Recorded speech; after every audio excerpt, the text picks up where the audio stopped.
반갑습니다. 엑셀의 디자인 튜터 엔젤입니다. 이번 시간에는 목표값을 찾는 논리에 대해서 알아보도록 하겠습니다. 이 영상이 특히 자영업자분들에게 도움이 되었으면 좋겠고요.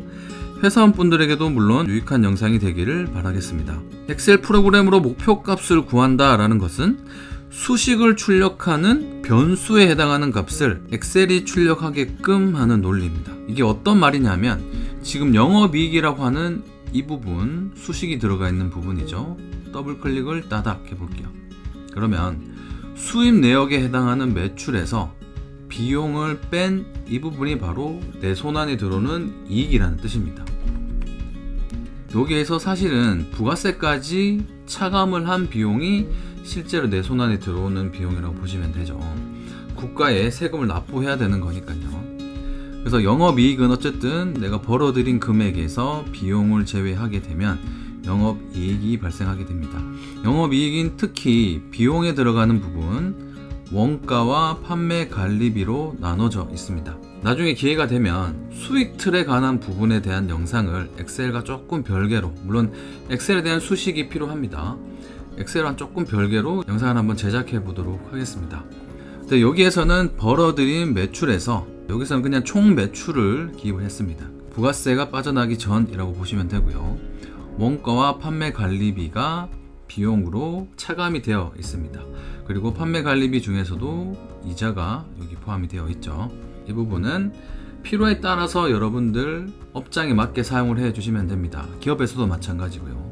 기업에서는 이 이자 비용, 법인세 이런 부분이 보통 단기 순이익이라고 해서 모든 세금을 지출하고 이자도 포함을 해서, 그러니까 나중 뒷단계에서 비용으로 처리를 하는 경우가 있는데, 규모가 작은 자영업자 분들은 바로 영업이익 여기 비용에서 차감을 해주셔서 내 손안에 들어오는 내가 벌어들인 금액이 얼마인지를 계산해 주시면 됩니다.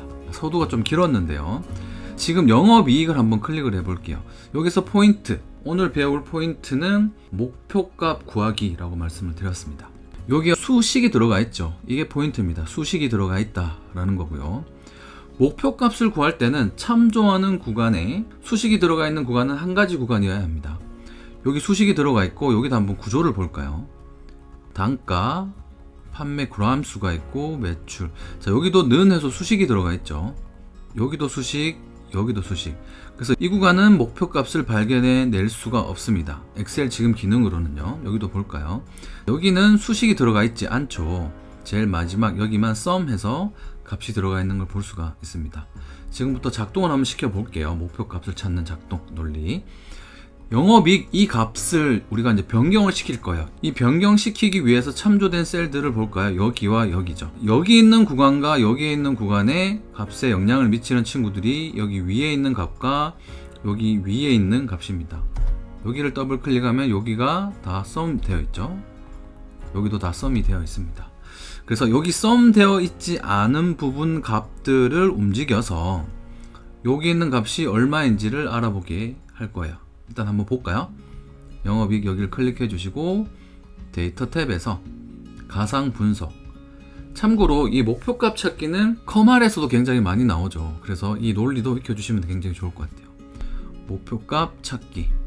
자, 그럼 지금 수식 셀이 여기 6번이란 셀을 지정을 하고 있죠. 수식이 들어가 있는 셀이어야 돼요. 반드시. 그래야지 어떤 값이 변경이 되었을 때 이 수식이 작동되게 될 겁니다. 찾는 값은 지금 영업이익이 300만원 정도인데, 제가 1, 10, 100, 1000만, 10만, 100만 400만원을 벌기 위해서 바꿀 셀을 한번 지정을 해 보도록 할게요. 제가 수식이 들어가 있는 또 다른 셀은 지정을 할 수 없다라고 했죠. 일단 샘플로 아무거나 한번 해볼까요? 아까 매출이라는 여기에 수식이 들어가 있었거든요. 단가 곱하기 판매. 그래서 여기를 일단 클릭을 해볼까요? 여기 수식이 들어가 있죠. 확인. 그러면 셀에 값이 있어야 합니다. 즉 수식은 제외하고 값만 들어가 있어야 된다라는 뜻입니다. 그래서 지금은 여기 수식이 들어가 있는 셀들을 움직여서 값을 추측해 낼 수는 없어요. 그렇다면 지금 수식이 걸려있지 않은 단가와 판매, 여기 그램수 중에서 여기를 한번 클릭을 해보도록 할게요. 지금 여기에서 언뜻 봐도 이 매출 구간이 아빠는 예술인이라는 매출 구간이 가장 크게 잡혀져 있죠. 그래서 여기를 얼마만큼 더 팔면 여기 매출을 움직여서 여기 수식이 또 변하겠죠. 여기 수식을 또 참고해서 영업이익이 아마 출력되게 될 겁니다. 확인 눌러볼게요. 그러면은 2815, 아까는 18 얼마 이렇게 출력이 되고 있었거든요. 그래서 영업이익 400만원을 정확하게 출력하기 위해서는 여기 아빠는 예술인이라는 이 부분에 거의 1000g 이상을 더 판매를 하면은 매출 규모가 더 커지면서 영업이익이 늘어나는 구조가 되는 거죠. 취소를 해볼게요. 지금 같은 경우는 우리가 지정한 이 부분의 값이 바로 변하기 때문에 값을 바로 캐치해내기가 조금 불편합니다. 그래서 삽입을 해주시고 이 부분을 드래그해서 컨트롤 C, 컨트롤 V 해놓도록 할게요.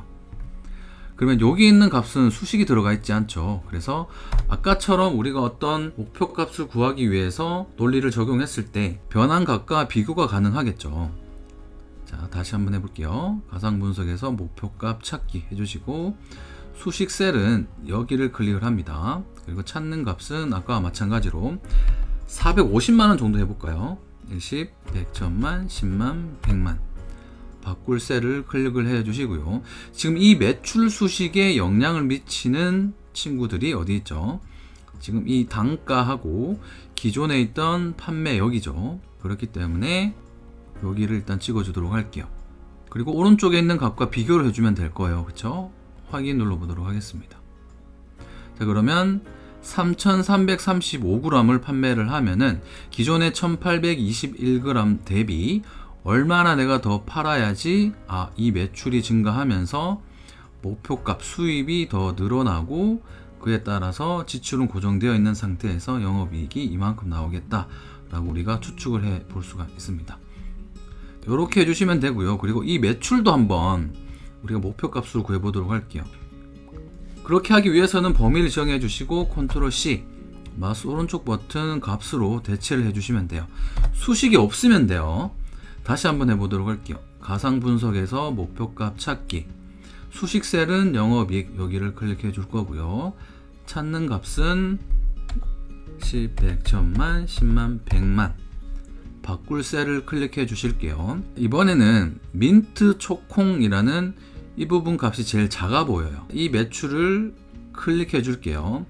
여기는 여기 썸이 되어 있죠. 이 밑에 썸이 되어 있는 구간입니다. 그래서 이 값이 변경이 되면 이 수식도 변할 거고 영업이익은 전체 수입 내역에서 지출을 빼는 거니까요. 자동으로 계산이 되어지겠죠. 확인을 눌러 볼게요.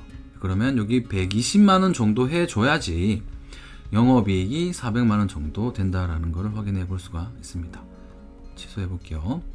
매출을 아까처럼 똑같이 한 칸 늘려보도록 할까요? 이렇게 늘렸습니다.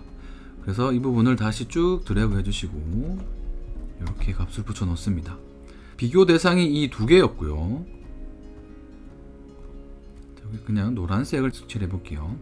그리고 이 두 개의 구간도 비교 대상입니다. 이렇게 색칠을 해볼게요. 일단은 여기 썸에 영향을 미치는 거는 이 친구들이죠. 그래서 비교 대상은 왼쪽과 비교를 하면 좋을 것 같아요.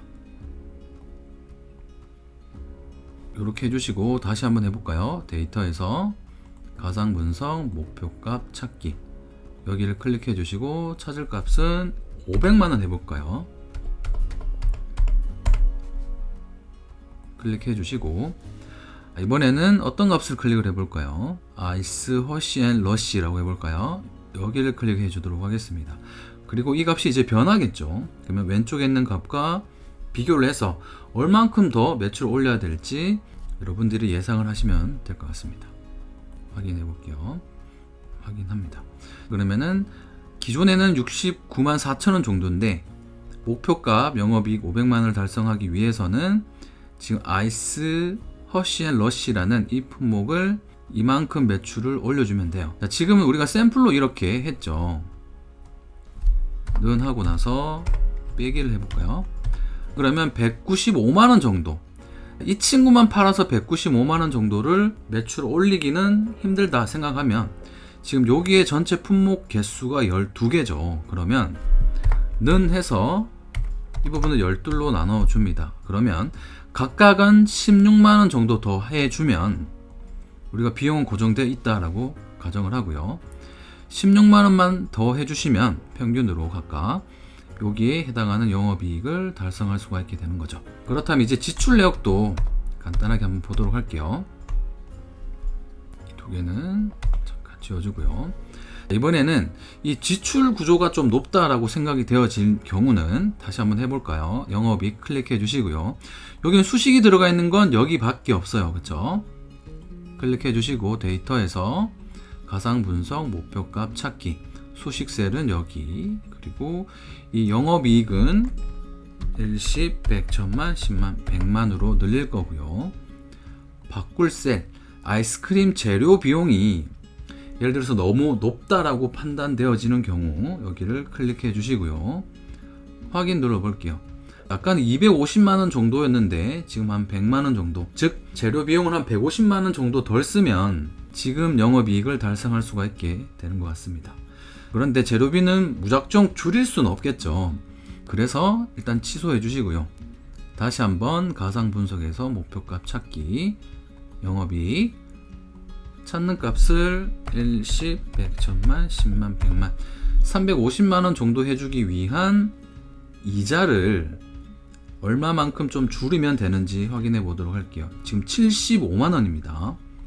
확인 눌러봤더니 29만원, 거의 한 30만원 정도까지 줄여줘야 될 것 같아요. 70만원에서 35만원 줄이기는 쉽지 않겠지만 어쨌든 정부 지원 차원에서 저금리의 어떤 대출 상품이 나온다면 그걸로 갈아타시면 좋을 것 같습니다. 물론 여기에 이자라고만 되어 있지만 원금도 포함이 되어 있겠죠. 내가 빌린 비용이기 때문에 그렇습니다. 그래서 여기에서 이자가 원금 플러스 이자인지 뭐 이런 부분도 여러분들이 메모를 통해서 알아보기 쉽게 표시를 해주면 좋을 것 같습니다. 자, 그래서 이 이자라는 개념은 원리금 뭐 이런 정도로 이해해 주셔도 좋을 것 같습니다. 취소하시면 다시 원상 복귀가 됩니다. 이렇게 해서 우리가 목표값을 찾는 논리, 실무에서 어떻게 활용하면 좋을지 간단하게 알아봤습니다. 이 강의가 마음에 드셨다면 구독, 좋아요, 알람 설정으로 응원 부탁드리도록 하겠습니다. 다음 시간에 더 유익한 강의로 찾아오도록 하겠습니다. 빠이! 감사합니다.